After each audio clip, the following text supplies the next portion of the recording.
Avisa pra mim, Gabriel. Avisa que estamos começando. Você pode avisar que estamos começando? Vai começar a live! Oi, gente. Olá. Eu queria colocar aqui o nome da live. Você sabe como eu faço isso, Gabriel? Fixar? Não aprendi.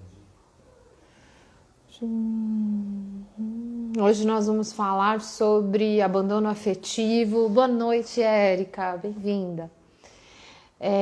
Vamos falar sobre abandono afetivo. Quais são as questões aí de ordem legal? Tá chegando, tá chegando. Vou só receber vocês, a Soraya já tá chegando.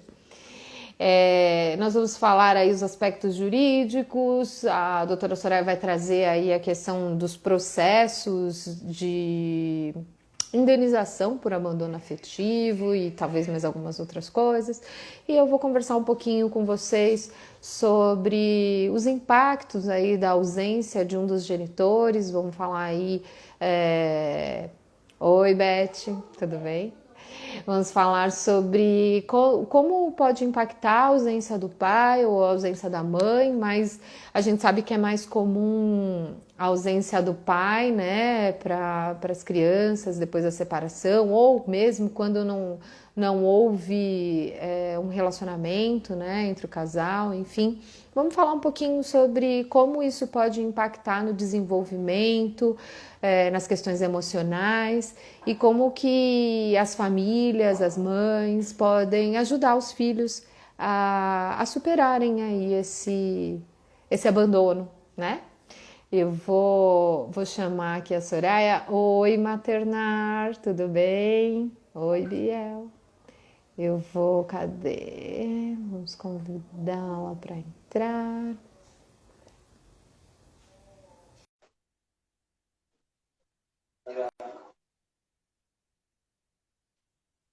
Aí quem tiver perguntas, vai mandando pra gente aí que a gente vai, conforme a nossa conversa for rolando, a gente vai respondendo. Oi, boa Oi, noite. tudo bom?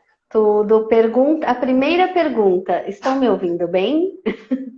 Sim, eu estou ouvindo bem. Pra mim tá bom aqui. Tá perfeito, então. Como passaram a Peraí. semana?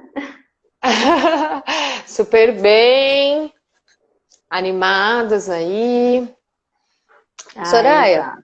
Ah, então hoje vamos falar sobre abandono afetivo. Olha, recebeu um e elogio. Tá muito bonita. recebi. Vi aqui, ó. Obrigada. A Materna falou que você tá muito bonita. Ah, obrigada. Então, Soraya, vamos conversar um pouco, né? A gente já falou um pouco sobre esses casos, né? Que são casos assim complicados, mas que está se tornando cada vez mais comum os processos de pedido de indenização por abandono afetivo. Pelo menos eu já peguei alguns lá nas horas de família para avaliar, e é bem difícil de avaliar, né? Você mensurar, né, num adulto quais foram os impactos diretos da ausência ou não do pai é algo bem difícil da gente mensurar. Mas eu queria que você me contasse um pouquinho sobre esse tipo de ação, se você já A trabalhou bem, com alguma. então, a bem da verdade, eu participei de algumas, mas tocar uma até o final eu ainda não tive essa oportunidade. Justamente porque são ações bem difíceis, né?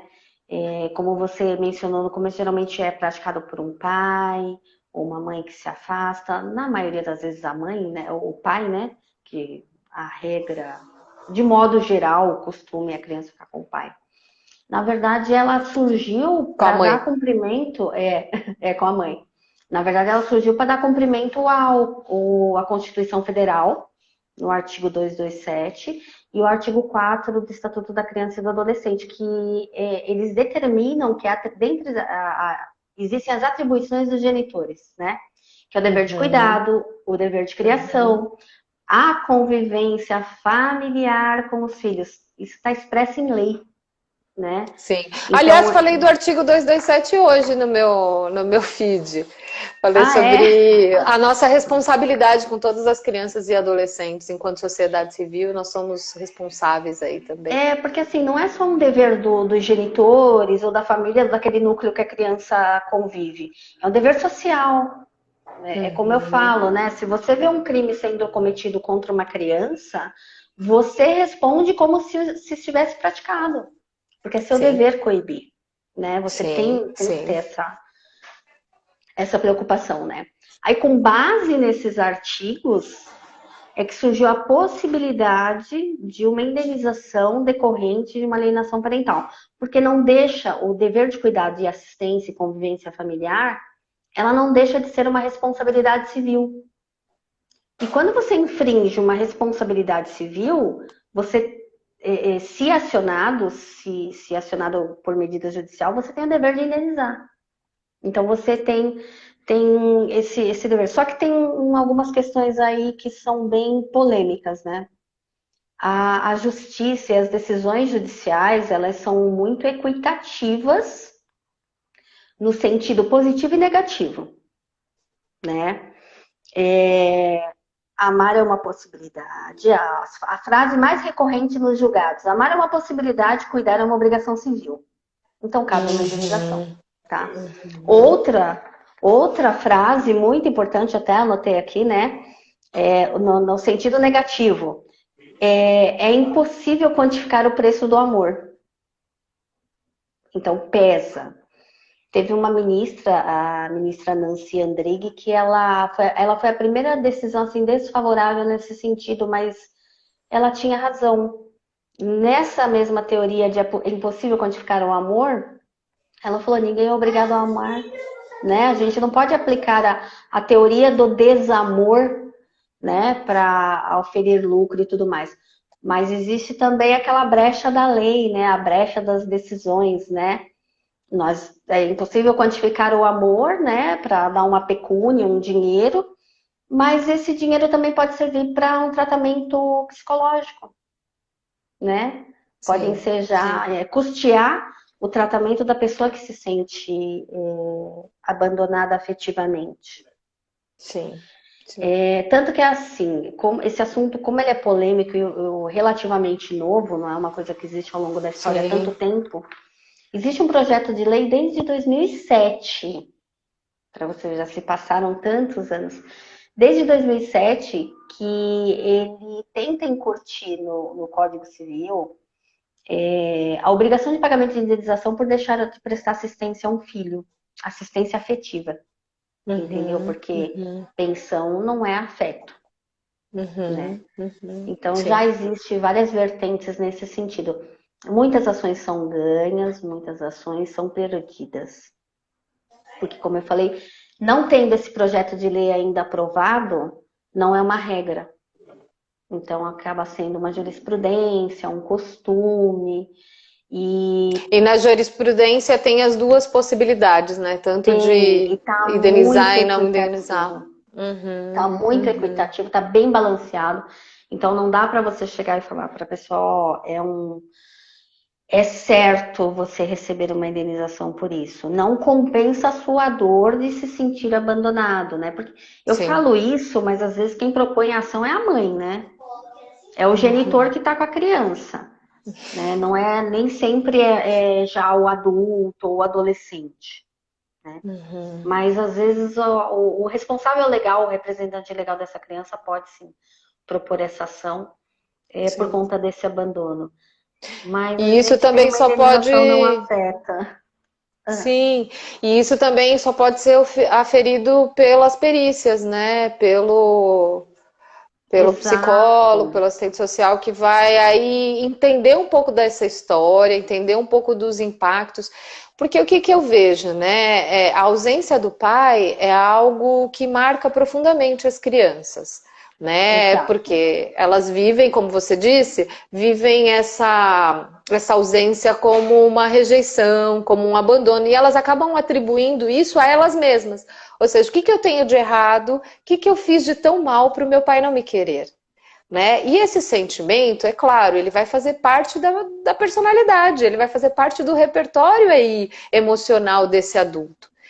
Mas, por outro lado, quanto que a gente consegue dizer, né, que é exatamente pela falta, ou às vezes também a condição da pessoa que ficou, né? Que eu já peguei também um caso em que a menina, né, dizia que tinha muitas questões psíquicas, né? Ela tinha depressão, enfim, por conta da ausência do pai. Só que quando a gente vai entender a história, a ausência do pai, ela acaba sendo a falta de ter salvo essa criança da mãe, porque a mãe era muito complicada, né? Até o afastamento do pai se deu por conta dessa mãe complicadíssima e que várias acusações contra ele, uma hora ele desistiu, ele queria estar perto da filha, mas uma hora ele desistiu, porque estava tão difícil, né? Ele estava com tanto medo dessas acusações que eram feitas contra ele, que ele saiu fora, né? E aí?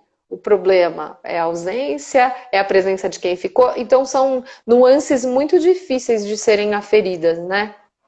Então, é tão difícil que, assim, uma conversa sincera com a mãe ou com o genitor que quer propor ação, no caso da propositura da ação, é importante por isso, porque às vezes o advogado consegue constatar que a conduta decorre a conduta do pai decorre da conduta da mãe.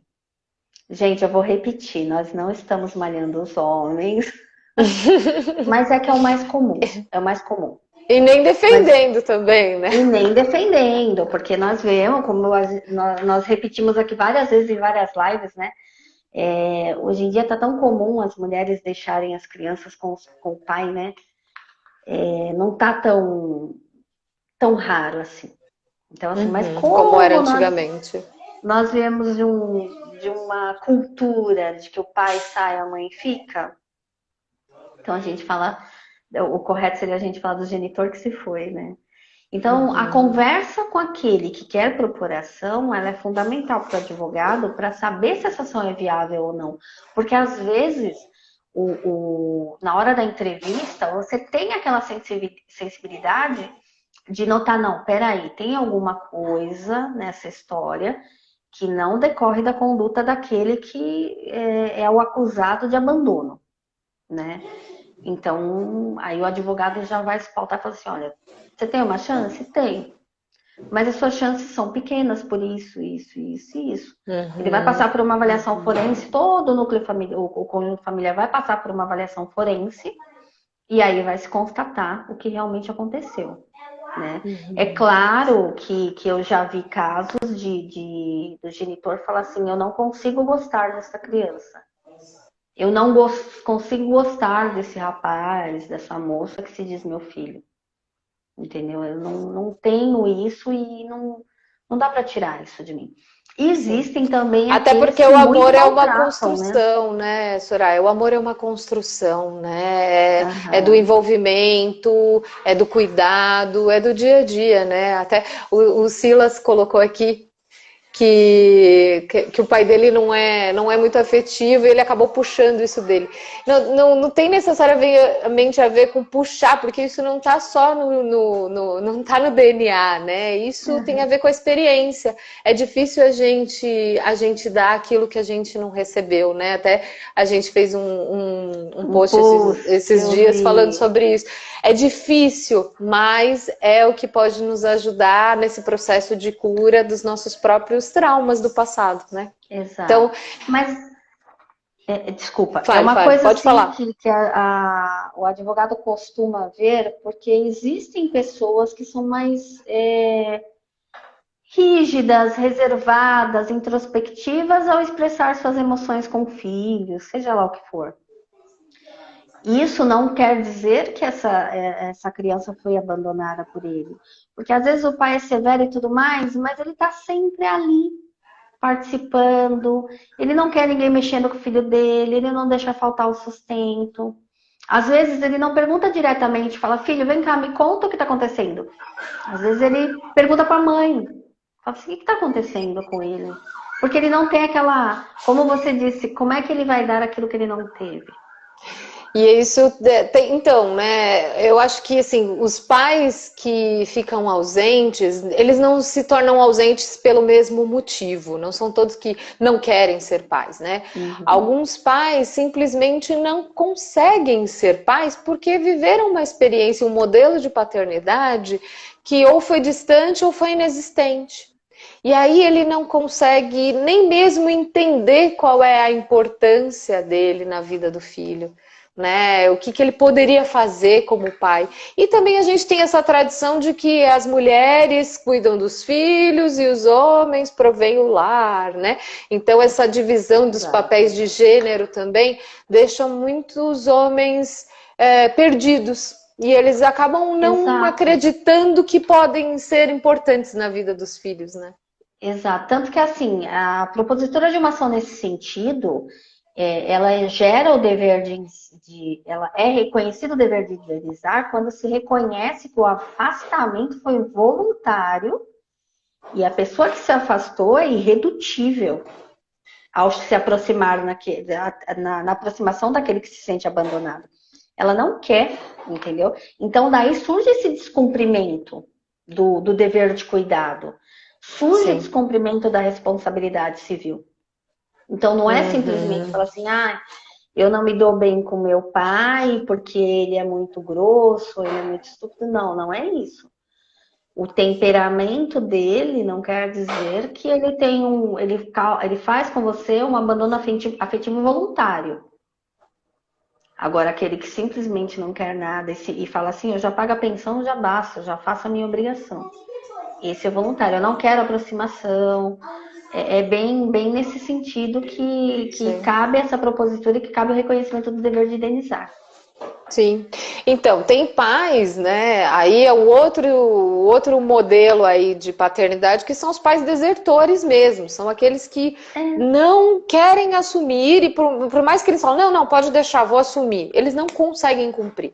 Geralmente são homens que ainda estão vivendo aquela adolescência, né? Pode ser uma adolescência na idade da adolescência, mas eterna. pode ser uma adolescência tardia também, né? Então, assim, são homens que Exatamente. realmente não querem assumir a paternidade.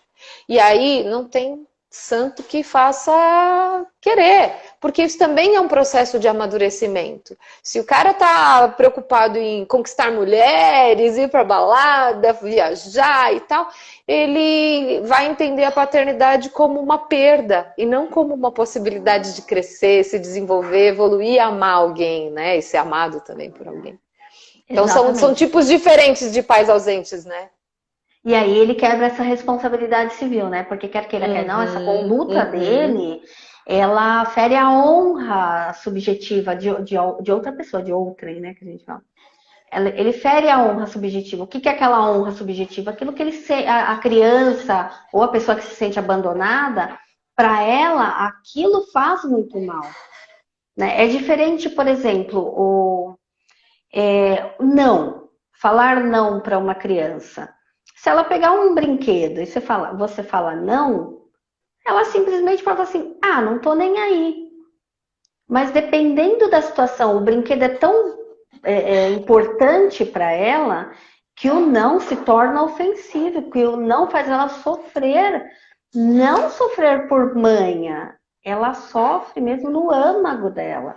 Então, assim, a ofensa à honra subjetiva é um motivo de indenização, sim, de compensar aquela Uhum, dor sofrida pela pessoa, né? uhum. Então, assim, aquele sentimento de pesar, de não se sentir amado, porque cada um recebe de um jeito, isso que a gente chama de honra subjetiva, né? Sim, Depende do que a pessoa entende por certo ou errado, né? Inclusive sim, o sim. adulto, né? Que ele carrega isso ao longo da vida toda e de repente ele chega no escritório de advocacia e fala assim, ó, aconteceu assim, assim, até hoje eu tento me aproximar do meu pai ou da minha mãe e eu não consigo isso. E eu queria tentar compensar isso de alguma forma. E é como eu falo para muitas mães, né? Além de ser um processo demorado, que todo processo é demorado, não adianta a gente insistir com o judiciário, eu vou te dar um direito material. mas eu não consigo buscar para você aquele amor. Eu não consigo buscar para você aquela atenção, né? Talvez uma decisão judicial ou a simples propositura de ação faça a parte contrária despertar. Mas é uma coisa que eu não posso garantir, entendeu? Sim. Talvez o psicólogo consiga fazer isso com mais sucesso do que eu, né? Sim, e é claro que assim, numa perícia, né, num processo pericial é muito difícil a gente entrar mais profundamente, entender a história desse homem, entender por que a paternidade é uma questão tão difícil de ser vivida e tal. A gente consegue avaliar algumas coisas, mas aí um processo terapêutico é fundamental. Né? E eu acho que vale a pena investir nisso, né? É um processo que pode ajudar a melhorar não só uma relação com o pai, né? No caso de uma criança ou de um adulto que viveu essa privação, e do próprio pai, de poder experimentar e viver a paternidade, ou seja, poder viver, se curar a partir de experimentar o que não recebeu. Né? Soraya, tem um movimento importante do Tribunal de Justiça de facilitar a paternidade, os exames de DNA, as retificações nos registros civis. Então, assim, eu percebo que tem um movimento aí de que esses pais estejam presentes, mesmo que seja, né, no registro de nascimento dos filhos ou no provimento material. Isso é algo recente também, mas é um movimento observável, né? É algo recente e às vezes a gente consegue, isso pode ser objeto de outro assunto também, outra live, tá? Sim. Às vezes a gente consegue esse reconhecimento de paternidade mesmo no pós-morte, entendeu? Às vezes é um pai falecido, mas o grupo familiar ali entende, não, mas aquela criança tem um vínculo, teve um vínculo com aquele senhor que morreu, ou coisa parecida, né? E tem que reconhecer isso, a gente não pode deixar ele excluído da família. Então, às vezes, o pai não tá, mas a família acolhe, né? Então, acaba fazendo o munus do pai. Pode ser o objeto da próxima live, tá? Reconhecimento de paternidade. E isso é muito legal, porque se o pai não está disponível para amar, para dar afeto, se ele está vivendo um outro momento da vida, muitas vezes a família paterna pode fazer esse papel. De dar um lugar de pertencimento para essa criança, né? Os avós, os tios. Eu vejo que tem muitos avós interessados nessa relação com os netos, né? Então, agora uma coisa que é importante, que nós estamos falando aqui muito de pais, filhos e tudo mais, né? A gente não pode confundir o abandono afetivo com aquelas relações entre casais, né? Independente do que seja. Porque às vezes você está num casamento ou numa relação com alguém que um ama mais que o outro, né? Às vezes acontece de um amar mais e o outro tá ali por conveniência. Eu tô aqui porque ela cuida de mim, ou eu tô aqui porque ele me sustenta, entendeu? Então, assim, há um abandono afetivo nessa relação também. Mas isso não se enquadra numa ação de abandono afetivo, né? De indenização por abandono afetivo. Até porque tem um acordo aí entre os dois, né? Tem uma complementaridade. Pode ser ruim? Pode, mas é uma escolha, né? Exato. É uma escolha deles estar ali naquela situação. E outra coisa, aí você abre porta também para ações de indenizações dessa natureza de amor platônico, né? Eu sou apaixonada pelo Brad Pitt, nossa, desde criança, ele nunca me deu bola, gente. Nunca deu moral, né? Nunca. Nossa, olha vou cobrar dele também. Jolie, nada a ver. Não sei o que ele viu naquela mulher, eu tô aqui esperando esse homem. Então, assim, você abre um precedente para você colocar ações de natureza que não tem pertinência, né? Como diz a própria ministra Nancy, ninguém é obrigado a amar, ainda mais nesse sentido, né? Aí não Ninguém cabe. é obrigado a amar. Então, obrigada, mãe. Então, assim, a gente coloca ela nas relações familiares, mais nesses vínculos mais fortes, tipo, o pai idoso que não tem o filho e ele sempre buscou, entendeu? Isso pode acontecer. O costume são de ações movidas por filhos contra pais, né? Mas é possível também o pai mover contra um filho já adulto que não te dá um afeto. Às vezes o filho até sustenta esse pai, essa mãe, mas ele não Uhum. participa no momento importante que é a velhice deles, que eles precisam de alguns cuidados e algumas atenções aí, que não dá para Uhum. suprir com uma enfermeira, entendeu? Com um Mas enfermeiro. também, né, Soraya, eu fico pensando, né? Qual é a relação que se estabeleceu ao longo da vida para haver esse abandono no final da vida, Exato. né? Porque quando você tem um vínculo de amor verdadeiro, você não abandona, né? Porque o abandono Não, de alguém que você ama é uma dor para você, né? exato. É uma ferida para você. Porque quer queira, quer não, você vai sempre se preocupar com aquela pessoa. Entendeu? Claro, Você vai sempre se importar com ela. Porque às vezes todo mundo tem problema com o pai, todo mundo tem problema com a mãe, mas você não deixou de ter aquele afeto por ele. Né? Aquela sim. brincadeira que a gente faz também com relação aos irmãos, né? Eu posso bater no meu irmão, mais ninguém. É a É, mesma coisa. Meu pai e sim, minha mãe sofrem porque eu tô brigando, porque eu tô reclamando, mas outra pessoa não pode fazer isso com eles. Porque aí sim, tá atingindo a mim, então existe isso. Mas existem filhos que, sem motivo algum, também saem daquele contexto. Não sei se é por uma questão de caráter, uma questão que emana daquele próprio filho, né? Não entendo essa parte, como eu falo, essa parte psicológica aí. Por que ele abandona aquele que cuidou dele por tanto tempo, entendeu? acho que aí merece uma investigação de como foi essa história de cuidado, né? Que Uhum. a gente não sabe, né? Mas tem uma coisa que eu estava pensando agora que eu acho que é legal a gente falar também, Soraya, é que muitas as mães ficam muito preocupadas o que fazer, né? Tem a Simone tá falando, tem um filho que ama, mas não cuida quando o pai precisa. Então. Exato, exato. Que É muito construção é comum. feita, né? Que construção é feita e que, assim, como é que você pode abandonar alguém que você ama ou alguém que cuidou de você? Eu acho que é complicado, né? Eu acho que é complicado.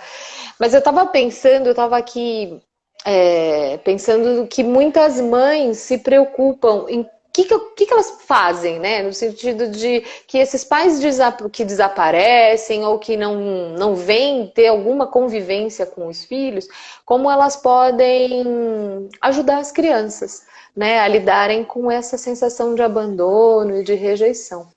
E aí algumas orientações que eu dou, e eu acho que é legal deixar aqui, né, registrado, que é importante que, no caso desses pais que são os desertores da paternidade, né, aqueles que não querem saber mesmo, ou que dizem que vão vir e não aparecem, é importante que as mães conversem com os filhos no sentido de dizer que não tem nada a ver com a criança, que essa é uma incapacidade desse pai, é uma dificuldade desse pai de assumir, de amar, de dar amor, de receber amor e não da criança. Porque do ponto de vista da criança, ela fica tentando encontrar nela a resposta para o abandono, quando muitas vezes a gente sabe que não tem a ver com ela. A grande maioria das vezes, né? Exato, exato. Uma coisa que eu noto muito também é que às vezes o genitor que tem o contato direto com o menor, ele vem não para garantir um direito da criança, ele vem para garantir um procedimento de vingança, Uhum. né? Contra aquele genitor que não tá ali. Como você mesmo falou, que você constatou em uma perícia que o abandono afetivo decorria da conduta daquele que estava com a criança e não daquele que abandonou, né? Que em tese abandonou, né? Então, às vezes acontece muito da pessoa que está com a criança vir para propor uma ação, mas o foco, o objetivo oculto ali é a vingança. né? Não é a criança. Às vezes a criança não está nem notando aquilo. Ela não está nem percebendo que há um abandono. Para ela, como existe aquele senso subjetivo, né? Cada um interpreta de uma forma. E às vezes você tem criança de 12, 13 anos que, apesar de não ter tanto contato com o pai, não vê aquilo, não ter nem contato, ele não vê aquilo como abandono. Para ele é indiferente. Então é a dor É, de quem realmente é abandonado, né? E não a vingança do pai ou a vingança da mãe contra sim. aquele que não tá É, ali. a vingança vai piorar ainda mais a relação, né? Ou a possibilidade de que essa relação venha a acontecer no futuro. Porque às vezes, quando esses pais também se sentem incapazes de exercer essa paternidade, ou existe aí uma questão difícil com a mãe, e os dois têm um conflito muito grande, e esse pai, para não ter tanto trabalho, decide, não, então deixa pra lá. Sempre existe a oportunidade desses filhos crescerem e quererem saber o que aconteceu, né? De buscarem esse pai para ter uma conversa. Isso eu já vi muitas vezes, assim. Às vezes os casos que os pais estão brigando pela guarda contam que mas com meu pai, eu passei anos depois do divórcio sem ter contato com meu pai, eu tô retomando o contato agora. Nossa, já vi várias vezes. Por quê? Porque a gente acaba repetindo, reproduzindo aquilo que a gente viveu na nossa história. E uma das perguntas que eu sempre faço para os pais é assim: como foi a relação com seus pais? Meus pais se divorciaram. A probabilidade de filhos do divórcio se divorciarem também é muito maior do que filhos de famílias intactas, né, como se fala. Então é uma história que às vezes vai se perpetuando na história de uma família, né? Um pai que não cria os filhos e aí se distancia, e aí também os filhos desse pai vão ser distanciados, enfim. É algo pra gente cuidar, né? Pra gente olhar. Exato. Nessa história aí, você comentou agora, né, sobre essa história pregressa, né, e sobre, nós comentamos sobre o abandono, dependendo da conduta de quem está com a criança também. Eu tenho um processo que é de reconhecimento de paternidade, póstuma, né? E nesse reconhecimento, o que aconteceu? O filho, com mais de 25 anos, o pai conseguiu localizá-lo e aí eles conseguiram uma aproximação, né? E daí ele falou que ficou sabendo das histórias e tudo mais, e meses depois o pai acabou entrando em óbito. E o pai falou para ele: entra com uma ação de reconhecimento de paternidade, eu só confirmo tudo. Ele ainda vou brincando, no meu caso não precisa nem fazer exame, né? Acabou morrendo. A mãe que passou mais tempo com a criança falou para o filho, falou assim: me arrependo tanto porque eu impedi o acesso. Ela Nossa. falou assim: ele procurou várias vezes você e eu não deixava porque eu tinha raiva. Nossa. Entendeu? A sorte dela é que o filho dela é uma pessoa muito boa, uma pessoa muito honesta. Então, assim, ela não conseguiu. A conduta dela não atrapalhou o caráter desse homem, né? Mas tirou Mas dele a oportunidade de ter o pai. ela confessou que ela acabou se sentindo culpada quando ela viu ele se aproximando novamente, né? Porque foi ela, o muro de contenção aí que impediu o acesso deles, não teve jeito. Sim, Entendeu? aí Então, cai um pouco no que a gente estava conversando na semana passada sobre a questão da alienação parental, né, Soraya? que às vezes. Olha, é muito comum eu ver lá nos casos de vara de família que os pais que estão disputando guarda foram no passado crianças alienadas, crianças que não puderam conviver com o pai ou com a mãe. E aí agora estão de novo nesse movimento, né? Mais uma vez essa coisa da reprodução das histórias, né? Até que haja algo que limite, que elabore esse processo, vai se reproduzindo na história das famílias, né? O que prejudica E muito tirar o da menor criança, nessa história. claro, e tirar da criança a oportunidade de conviver com o pai, seja quem for esse pai. Porque a gente tem um lugar na nossa psique que é reservado para o pai e um lugar que é reservado para a mãe. Então, a gente sempre vai querer buscar e nós temos direito à nossa própria história, né? Então, isso é muito importante para o nosso crescimento pessoal, né? Então, e esses objetivos de vingança, eles atrapalham demais, né, o desenvolvimento da criança. O adulto depois, às vezes, vai procurar o pai, como você falou, que depois se descobre que foi a mãe e tudo mais, ele vai procurar o pai já com raiva. Ele busca o escritório com raiva daquele pai, ele já quando adulto, né? Porque ele tem essa capacidade. A partir dos 16, ele vai assistido pela mãe, né? Ou pelo genitor que cuida. E a partir dos 18, ele mesmo propõe a ação do jeito que ele quer, entendeu? Mas daí ele já também vai, muitas vezes, no afã de vingança. Poucos são os que vêm buscar um advogado para propor uma ação dessas, que vêm sentindo aquele pesar, que a raiva não está sobreposta. É a dor Aí você da disse falta. muito bem. Porque assim, a raiva encobre a tristeza, né? A raiva encobre a dor. Exatamente. Ela não é o Ela afeto encobre. principal, ela encobre, né? Exato. Então, assim, são pouquíssimos que buscam esse tipo de ação movido pela dor e não pela raiva. A maioria vem movido pela raiva no afã de vingança. Funciona? Funciona. Entendeu? Eu acho que o que abandona, ele passa a refletir melhor sobre as condutas dele ao longo da vida. Porque alguém busca por ele judicialmente, busca por um amor judicialmente.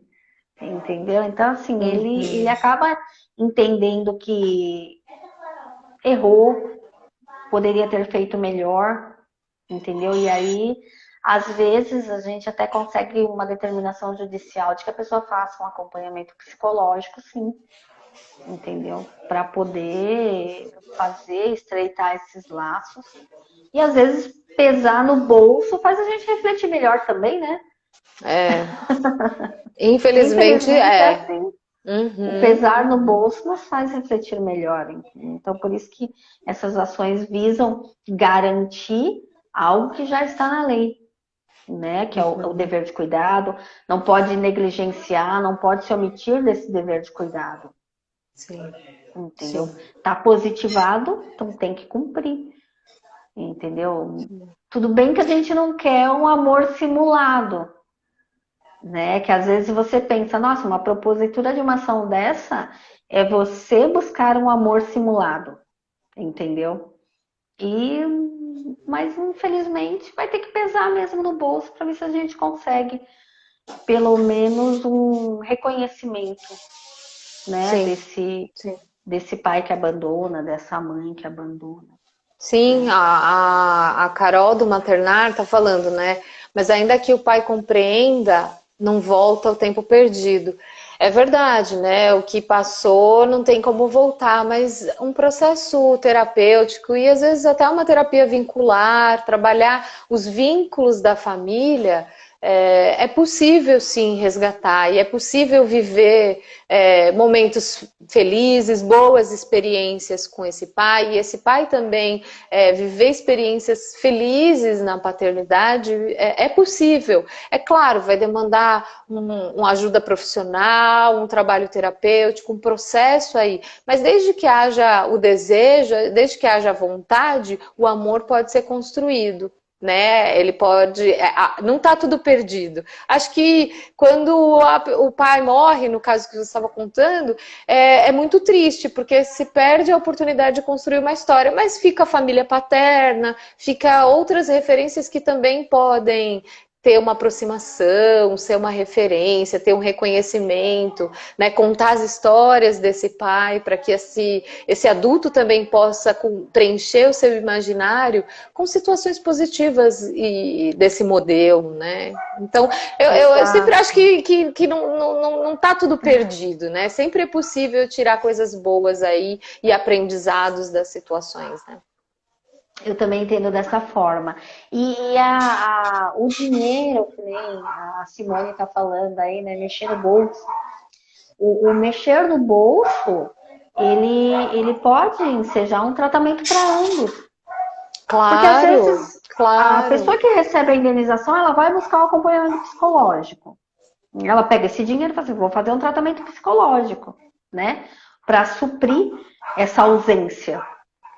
E no meio do tratamento, que eu saiba, alguns psicólogos perguntam, posso falar com o outro, com a outra parte, claro, né? claro, claro. Eu sei disso porque, na verdade, eu não fui chamada, mas eu seria chamada. Minha filha fez um acompanhamento psicológico e eu liguei pra psicóloga. E aí, você vai conversar comigo? Né? Ela, não, eu ia te chamar, mas já que você está disposta, vamos agora. Entendeu? Claro, Porque envolve o núcleo, né? O núcleo familiar. Eu quero saber o que está acontecendo. claro, Não é que eu quero saber o que está acontecendo, eu quero participar do tratamento. claro, Né? claro. Então, às vezes, o psicólogo busca a parte contrária para participar desse tratamento e talvez ela consiga até Sim, estreitar os laços. E a sim. indenização teve uma natureza regeneradora de um amor que aparentemente não existiu de uma das Uhum, partes. uhum, Entendeu? Então vem para uhum. resgatar. Não é assim uma coisa que fala assim, é fútil. Nem sempre. Nem sempre é Sim, fútil. Às vezes sim, e no ela tem uma caso destinação. da indenização ser direcionada para um tratamento, com certeza pode envolver as duas partes, né? Mais uma vez, o amor não é assim, ou eu amo ou não amo, eu estou disposta a amar, eu estou aberta para dar e receber amor desta pessoa. E isso é uma decisão do intelecto, que não necessariamente já vai gerar o amor instantâneo, mas pode levar a um movimento em que o amor se construa. Seja no processo terapêutico, ou seja pelo desejo de dois adultos, né, pai e filho adultos, que querem se conhecer. E eu já vi bastante histórias assim, de retomadas de relacionamento pai e filho na fase adulta dos filhos. Eu acho que é um jeito de reparar, de aproveitar ainda o que resta, mas precisa ver a disponibilidade, né? Antes de tudo. Exatamente. A disponibilidade e as ações dessa natureza compele o outro a agir, né? A parte contrária, a agir no sentido de expressar realmente, o que às vezes é cruel, né? Ou ele às vezes vai expressar o que ele realmente pensa e sente, é cruel para quem propôs a ação, né? Sim. A vantagem é que a maioria dessas ações são propostas por mães, por pais, por representantes legais, né? Então, aquele que é o interessado de fato, ele não tem acesso a essas informações. Isso no caso de alguns representantes legais que sejam mais coerentes, né? Do tipo, não, isso eu não vou falar para ele. Quando ele for maior, se ele quiser saber o que aconteceu nessa ação, quem sabe eu conto, né? Mas se tem um intermediador dos interesses da pessoa que se sente abandonada, é muito mais fácil resolver essa ação, entendeu? E resolver o problema com aquele que abandona. É a briga de gigantes. Não envolve os menores nessa história, entendeu? É verdade. A Simone está falando que tem genitor que paga pensão e não quer saber do filho por pura vingança. Ela recebe a pensão, ela recebe a pensão e ela que se vire com a criança. É verdade, Simone, tem mesmo, e assim, é uma grande pena, porque perdem o pai e perde a criança, principalmente, que está em fase de desenvolvimento e de formação. Mas esse pai também perde a oportunidade de crescer, porque uma atitude como essa é imaturidade, né? É pensar só no próprio umbigo, não conseguir ver nada além de si mesmo. E ser pai, se tornar mãe, também é um processo de amadurecimento emocional, né? Eu falo que é o salto de desenvolvimento dos adultos, para que você aprenda um novo papel, se veja num novo lugar no mundo. Então, é uma grande pena. O que eu digo para as mães nessas situações, né, em que o pai não quer nem saber? Primeiro, o que eu já disse, conversar com a criança que isso não tem nada a ver com ela, mas tem a ver com uma incapacidade desse pai. Não precisa destruir a imagem do pai, gente. Não precisa falar, esse pai é um lixo, esse pai... Não, só fala, olha, ele não consegue ser pai. Ele é incapaz de exercer isso. e isso não tem nada a ver com você. E oferecer para essa criança outras referências masculinas. Então, um avô que é afetivo, um tio que é afetivo e responsável, ou mesmo um terapeuta homem, né? No caso dos meninos, eu acho que ajuda bastante a perceber que existem outras possibilidades de ser homem, já que ele está construindo ali uma referência, um modelo, que são responsáveis, que são afetivos, e que não existe só a possibilidade de ser homem pela irresponsabilidade, pela rejeição, né, da paternidade. Então, assim, o que a gente pode fazer pelas crianças é oferecer outras relações com homens, outras referências de masculino, que mostrem modelos mais positivos que elas possam acolher dentro de si, né? E isso não enseja o reconhecimento de uma substituição, né? Não é Eu uma entendo que acaba. substituição, é uma apresentação de outros modelos. A Solange tinha Exatamente. perguntado exatamente isso que eu estava falando. Eu olhei isso aqui. E assim, não é a substituição, é a representação dos modelos mesmo, que é importante, Sim. porque tem tanta diversidade, né? Tem Sim, pessoas sim. que são tão dóceis e amáveis e não têm caráter. Tem pessoas que são tão rudes e são de um caráter tão exemplar. Então, assim, é importante que se faça isso sem invocar o instituto da substituição da família. A Sim, família sim, substituta, o pai substituto. Não sim, precisa invocar. Isso é o instituto jurídico, viu? A família sim, sim, substituto ou o pai sim. substituto. Então, dá para complementar dessa Sim, forma. é importante a gente dizer que assim, ninguém substitui pai, mãe, ninguém substitui. O que a gente pode dar é a oportunidade de ter outras referências, porque o menino está constituindo a sua identidade. Ele está querendo saber como é ser homem, né? E as meninas também, né? Como são os homens? Exato. Então, e essa referência é o pai, primordialmente, originalmente é o pai. Se o pai não está, pode ser outros homens aí, pode ser um pool, né, de masculinos para dar referência e oportunidade dessa criança construir a própria identidade. Porque eu penso assim, com relação aos homens, isso é um pensamento meu, não sei nem se eu tô certa, né? Não existe certo e errado, eu acho, né? É.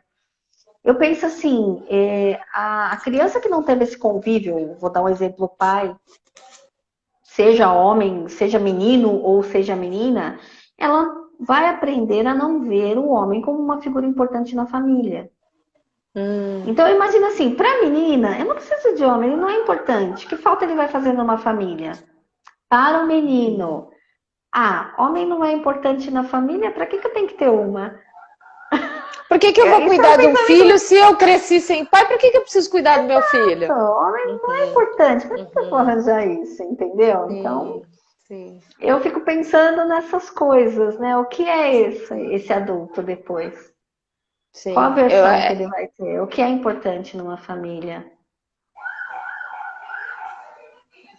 São coisas que ficam. sim, o que é importante numa família e na construção da própria identidade, né?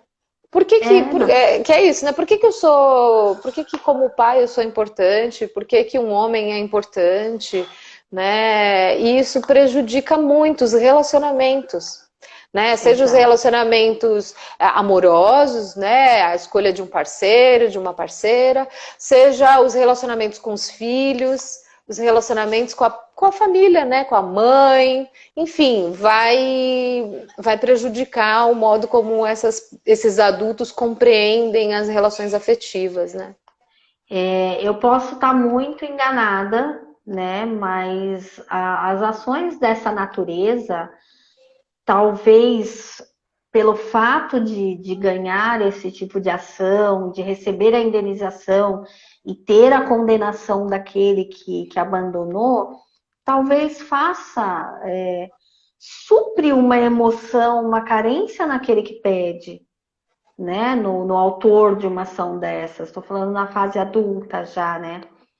Talvez ainda que seja em caráter vingativo, ele supre algo que faz aquela pessoa se sentir melhor e ele vira um adulto mais seguro para ter relacionamentos, para ter a família, para andar em sociedade de uma forma sem se sentir rejeitado.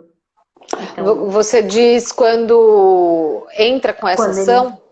quando ele entra com essa ação e consegue o objetivo da ação, que é a condenação da pessoa que aliena, Que eu aliena, acho. Não, que aliena não, que abandona, né? abandona. Ah, Que tá. abandona. Tô confundindo os institutos aqui.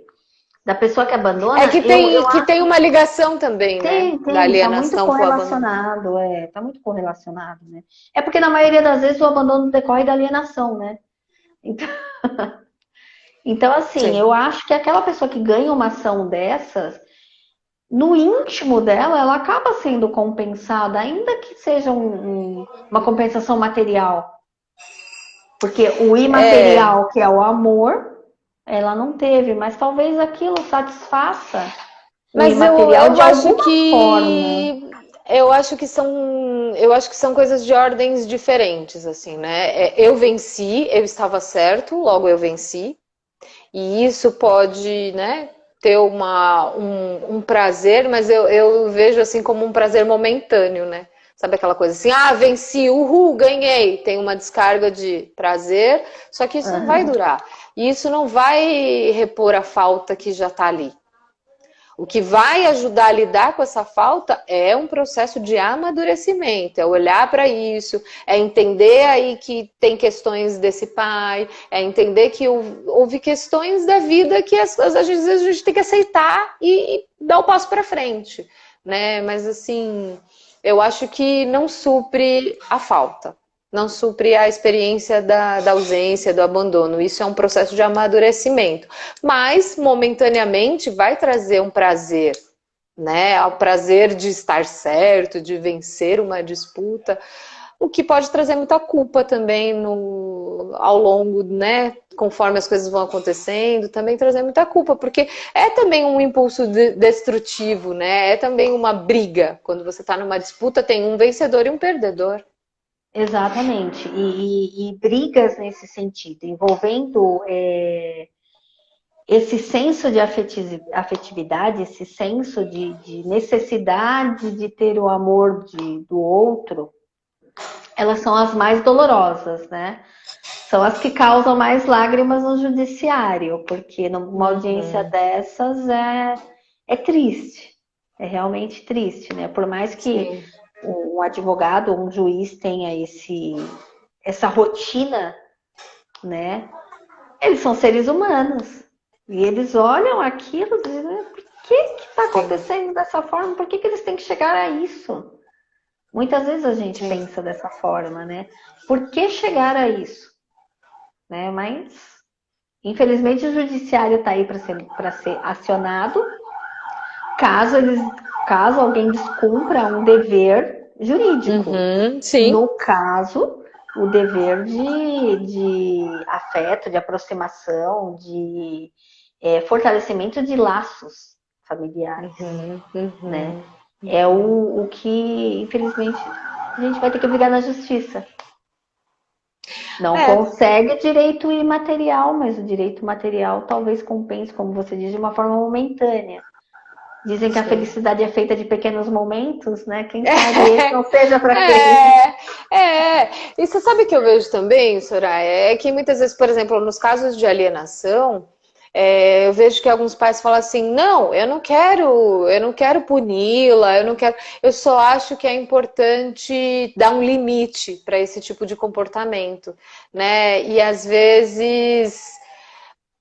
vezes também numa questão de abandono afetivo, também é um jeito de chamar a atenção para o outro. Olha, eu tô aqui, me enxerga, né?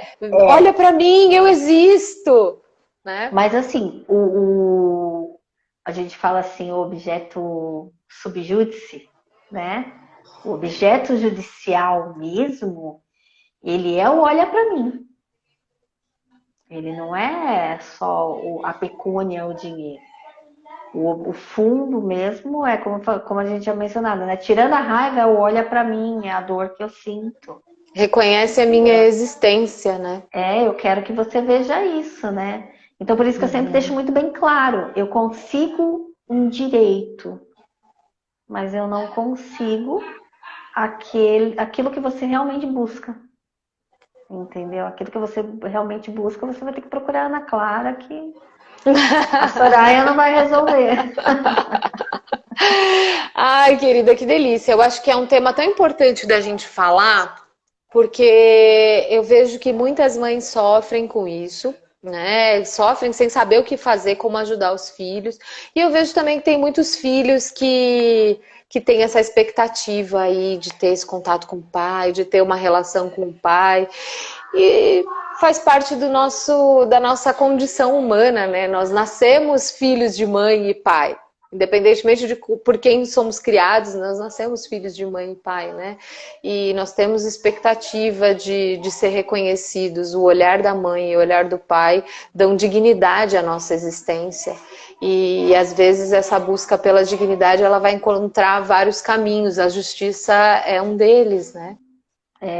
E é engraçado porque às vezes você está no judiciário, não só com clientes meus, mas como eu vejo ali, às vezes, esperando nas audiências, nessas relacionadas à família, né?